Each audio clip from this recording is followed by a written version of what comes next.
Boa noite, eu sou o Jefferson, tenho 43 anos. E quando isso aconteceu comigo, eu tinha 31 anos. Esta história cabulosa aconteceu comigo quando eu trabalhava de corretor de imóveis. E foi quando eu tive a infeliz sorte, vamos dizer assim, de me encontrar com o lobisomem. Eu trabalhava já há muitos anos como corretor de imóveis. É um serviço que dá muita comissão. E sempre quando eu tinha a oportunidade de ganhar uma grana, eu não perdia tempo. E eu acho que o patrão percebeu que eu era bom de vendas. Então sempre que tinha uma propriedade maior, de mais valor e às vezes longe, ele mandava eu ir, pois ele sabia que a venda era garantida. E um certo dia ele me chamou e falou que tinha uma fazenda para vender no Mato Grosso. É mais ou menos perto de onde eu moro. Até hoje eu moro no mesmo lugar. E essa fazenda ficava nas redondezas de Mato Grosso. E ele me falou que a comissão era muito boa, mas ele também disse que se eu não quisesse ir, não tinha problema. E eu, como a maioria das pessoas gosta de dinheiro, já cresci o olho. Então eu peguei e fui. E era o seguinte, eu tinha que ir, ficar naquela fazenda, e iam ter 2 ou 3 compradores que iam olhar. Então eu teria que ficar lá durante o dia. E como não era tão perto assim, eu teria que dormir ali na propriedade e esperar o outro comprador que viria pela manhã. E depois disso eu poderia voltar para casa. E assim eu fiz, mas torcendo para que os primeiros compradores já comprassem, pois aí eu já ficava livre para ir embora e já pegava a minha comissão. Mais nada, parecia que o meu chefe estava adivinhando que ia ser assim. Parece que ele adivinhava que os que iam querer eram os últimos. E ali veio o primeiro e nada. Também veio o segundo, já quase de noite. E nada também. De repente o terceiro, que era para vir só no outro dia, chegou lá, era já umas 8 horas da noite. Eu já estava até quase me preparando para dormir, porque eu estava bem cansado da viagem. E ali ele começou a fazer muitas perguntas. Perguntava por que ninguém tinha comprado aquela propriedade ainda. E perguntou se ali tinha algum segredo. Eu também não sabia. Eu falei para ele, se tem, eu também queria saber. Até dei uma risada.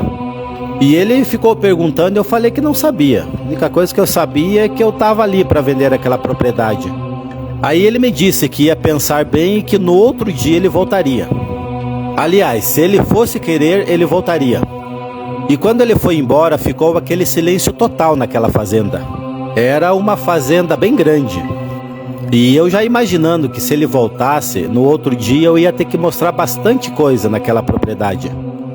E as horas foram se passando e quando deu 10 horas em ponto, começou a vir uns pensamentos na minha cabeça, daquelas perguntas daquele suposto comprador. Realmente, por que ninguém comprava aquela propriedade? Mas eu pensei, bom, não é da minha conta. E quando deu 10h30, que eu já estava quase pegando no sono, eu comecei a escutar um barulho ali no celeiro daquela fazenda. E ali eu fiquei olhando pela fresta da janela do segundo andar, e ali eu fiquei observando. E eu vi perfeitamente quando entrou ali no celeiro um homem grande, bem alto. Ele entrou na porta que estava meio aberta e ficou lá dentro. Só ali eu já gelei dos pés à cabeça. E ali eu pensei, e agora? Será que tem bandido aqui? E de repente vai assaltar a propriedade, eu não tenho nada aqui, não tem segurança nenhuma. Já fiquei morrendo de medo. Se passou uns 8 minutos mais ou menos, e eu comecei a ouvir um barulho muito alto naquele celeiro. Aí o meu coração disparou mesmo. Era um barulho de pessoa que parece que estava se jogando nas coisas. Era um barulho muito assustador. E também escutei como se fosse um grito de uma pessoa sentindo uma dor muito grande. E ali eu paralisado de medo, só observando ali pela fresta da janela. E para piorar a situação, o celular era muito ruim de sinal naquele local. Não pegava de jeito nenhum. E ali o tempo foi passando, quando de repente os meus olhos não acreditaram no que eu estava vendo. A porta daquele celeiro se abriu de uma vez só, e de lá saiu um grande cão negro, muito alto mesmo. Ele era muito forte, de longe até parecia um gorila, mas as suas feições eram de um cachorro, e ao mesmo tempo tinha feições humanas. E ele era mais alto do que aquele homem que tinha entrado no celeiro. E ele ficou correndo ali em volta da casa e do celeiro. E ele também cheirava o ar. Era uma situação muito assustadora. E o que me dava mais medo é que eu não tinha certeza se eu tinha trancado bem aquelas portas. Eu estava morrendo de medo de que ele entrasse ali. E ali eu já tinha certeza de que era um lobisomem que estava ali fora. E com muita sorte, aquela criatura deu mais umas 5 voltas ali por volta da casa e saiu correndo por uma estrada que tinha ali perto da fazenda. Com certeza ele foi atrás de alguma presa para saciar a fome dele. E aquela foi a noite mais longa da minha vida. E eu fiquei ali trancado naquela casa. Assim que o dia clareou mesmo, eu nem quis saber se ia vir algum comprador ou se o meu patrão ia achar ruim. Peguei meu carro e fui embora. E fui direto no meu patrão. E quando eu cheguei lá, já falei para ele tudo o que tinha acontecido.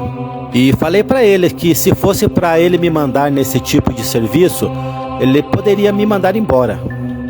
E eu fiquei mais um tempo trabalhando nessa empresa e depois eu dei um jeito de ser mandado embora. Pois estavam acontecendo muitas coisas estranhas, mas esta que eu fiquei praticamente frente a frente com o lobisomem foi a pior de todas. E depois eu fiquei pensando, e se eu tivesse saído para fumar um cigarro ali fora? Ou se eu não tivesse visto aquele homem entrar no celeiro? Talvez hoje eu não estaria aqui para contar essa história. Agradeço de coração por vocês ouvirem o meu relato. Foi um relato real. E falo para vocês abrir o olho, ficarem espertos nesses lugares muito desertos.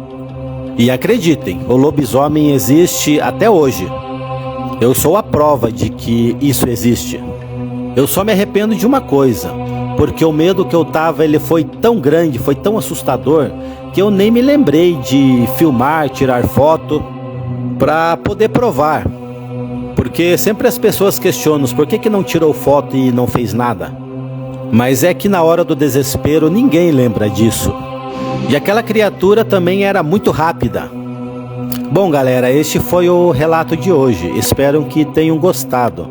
Eu já pensei comigo que se eu encontrasse essa criatura e se eu tivesse de longe e tivesse uma oportunidade de filmar e tirar foto, eu faria. Mas na hora ali, eu acredito que o medo ele nos impede de fazer muitas coisas, né? Deus abençoe a todos e até o próximo vídeo. Boa noite.